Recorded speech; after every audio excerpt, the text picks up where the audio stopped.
Hi friends, welcome to our channel. Brahmamudi serial next ఎపిసోడ్లో ఏం జరగబోతోందో ఈ వీడియోలో చూసి తెలుసుకుందాం.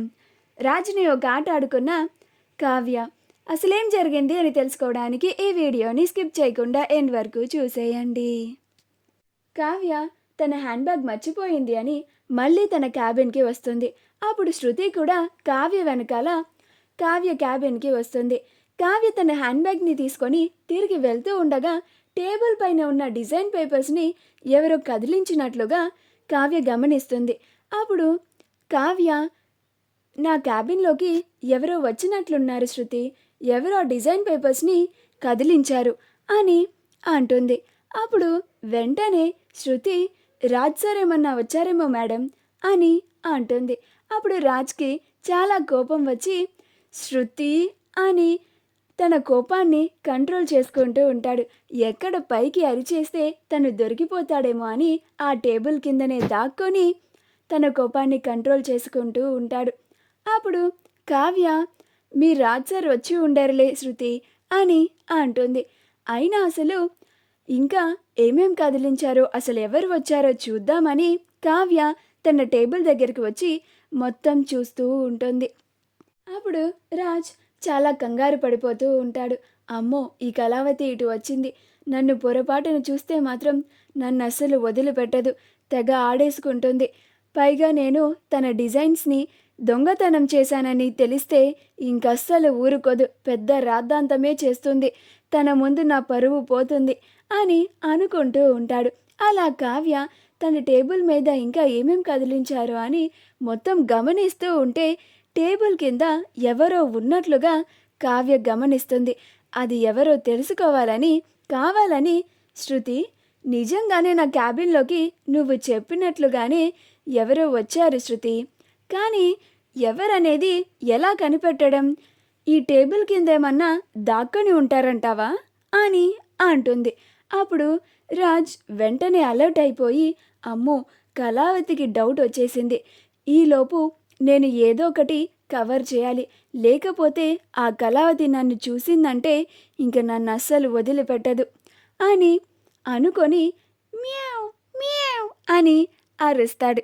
అప్పుడు కావ్య, అయ్యో శృతి, మనం పొరపాటు పడ్డాం, నా క్యాబిన్లోకి పిల్లి వచ్చినట్టుంది, మనం మీ సార్ వచ్చారనో లేకపోతే ఎవరో వచ్చారని అనుకున్నాము, పాపం అనవసరంగా మీ సార్ని తిట్టుకున్నామే అని అంటుంది. అలా సర్లే శృతి, మనకి టైం అవుతుంది కదా, పద వెళ్దాం అని అక్కడి నుంచి తన టేబుల్ నుంచి ముందుకు వెళ్ళి సైలెంట్గా ఆగి శృతిని కూడా ఆగు అని సైగలు చేసి ఇద్దరు అలానే నుంచొని చూస్తూ ఉంటారు. కాసేపటికి రాజ్, అమ్మయ్య, ఆ కళావతి శృతిలు ఇద్దరు వెళ్ళిపోయినట్టున్నారు, ఈ శృతి పని చెప్పాలి, కావ్యకి అసలు డౌట్ రాకుండానే ఈ శృతి పక్క నుండి సలహాలు ఇస్తుంది, నన్ను ఈ శృతి ఇరికించేలాగుంది, శృతి వస్తున్నాను, నీ సంగతి చెప్తాను అని అనుకుంటూ టేబుల్ కింద నుంచి బయటికి వస్తాడు. అప్పుడు రాగానే, పిచ్చి కళావతి, నేను టేబుల్ కిందే ఉన్నాను కానీ పిల్ల అనుకొని భ్రమపడి వెళ్ళిపోయింది అని అనుకుంటూ తనలో తానే నవ్వుకుంటూ ఉంటాడు. అలా రాజ్ వెనక్కి తిరిగి చూసేసరికి కావ్య శృతిలు ఇద్దరు అక్కడే ఉంటారు.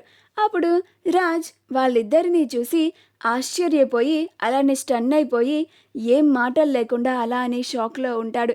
అప్పుడు కావ్య, టేబుల్ కింద దాక్కున్న పిల్లి బయటికి వచ్చింది శృతి అని అంటుంది. అప్పుడు శృతి నవ్వుకుంటూ ఉంటుంది. అప్పుడు శృతి రాజ్ పరిస్థితిని చూసి, మేడం, సార్కి షాక్లో ఉండి మాటలు రావట్లేదు మేడం అని అంటుంది. అప్పుడు కావ్య నవ్వుతూ ఉంటుంది.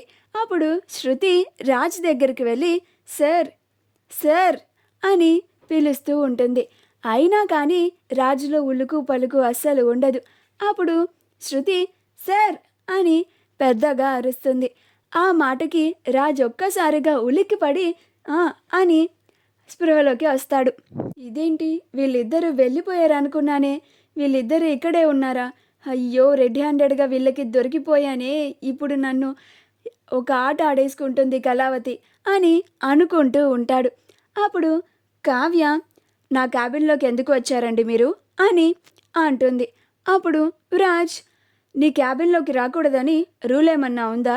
ఈ ఆఫీస్ మొత్తం నాది, ఎక్కడికైనా వస్తాను, ఎక్కడికైనా వెళ్తాను అని అంటాడు.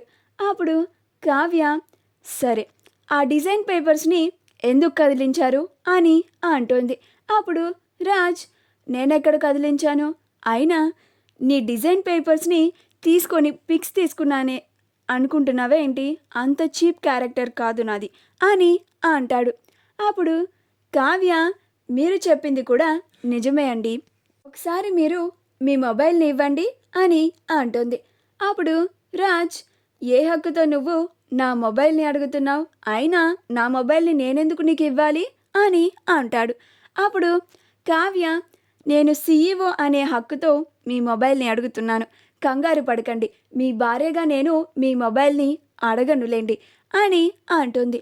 అప్పుడు రాజ్, కళావతి అని అంటాడు. అప్పుడు కావ్య అరిచింది చాలు, ముందు మీరు మీ మొబైల్ని ఇస్తారా లేదా అని అంటుంది. అప్పుడు రాజ్, నేనివ్వను అని అంటాడు. అప్పుడు కావ్య, ఎందుకు ఇవ్వరండి? అంటే మీరు నిజంగానే నా డిజైన్స్ని ఫోటోలు తీసుకున్నారా? అందుకనే మొబైల్ని ఇవ్వడానికి భయపడుతున్నారు కదా అని అంటుంది. అప్పుడు రాజ్, నేనెందుకు అలా చేస్తాను? నేనస్సలు అలాంటి పనే చేయను అని కవర్ చేసుకుంటూ ఉంటాడు. అప్పుడు కావ్య, మర్యాదగా మీ మొబైల్ని ఇస్తారా లేదా అని కావ్య రాజ్ దగ్గరికి వెళ్ళి బలవంతంగా రాజ్ దగ్గరున్న రాజ్ మొబైల్ని తీసుకొని ఆ ఫోటోల్ని చూస్తుంది. అందులో రాజ్ కావ్య వేసిన డిజైన్స్ ఫోటోలన్నీ తీసి ఉంటాయి. అప్పుడు కావ్య ఆ ఫొటోస్ని చూపించి, మరి ఇవేంటి అని అంటుంది. అప్పుడు రాజ్ ఏం మాట్లాడకుండా అలానే మౌనంగా ఉంటాడు. అప్పుడు కావ్య, నేను వెంటనే ఈ విషయాన్ని తాతయ్య గారికి ఫోన్ చేసి చెప్తానాగండి. మీరు ఇలాగ పోటీలో చీటింగ్ చేసి నేను వేసిన డిజైన్స్ని ఇలా ఫోటోలు తీసి పందెంలో గెలవాలని చూస్తున్నారని తాతయ్య గారికి వెంటనే చెప్పేస్తాను. మీరు నన్ను ఈ పోటీలో మోసం చేశారు అని అంటుంది.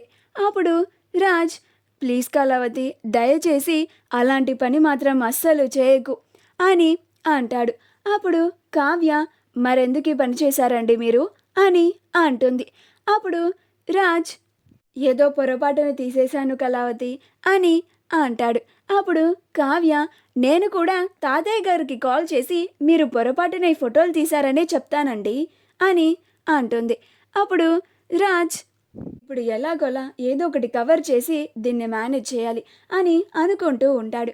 మా వీడియో కనుక మీకు నచ్చినట్లయితే లైక్ చేయండి, షేర్ చేయండి, మా ఛానల్ని సబ్స్క్రైబ్ చేసుకోండి, పక్కనే ఉన్న బెల్ ఐకాన్ని క్లిక్ చేయడం మాత్రం మర్చిపోకండి.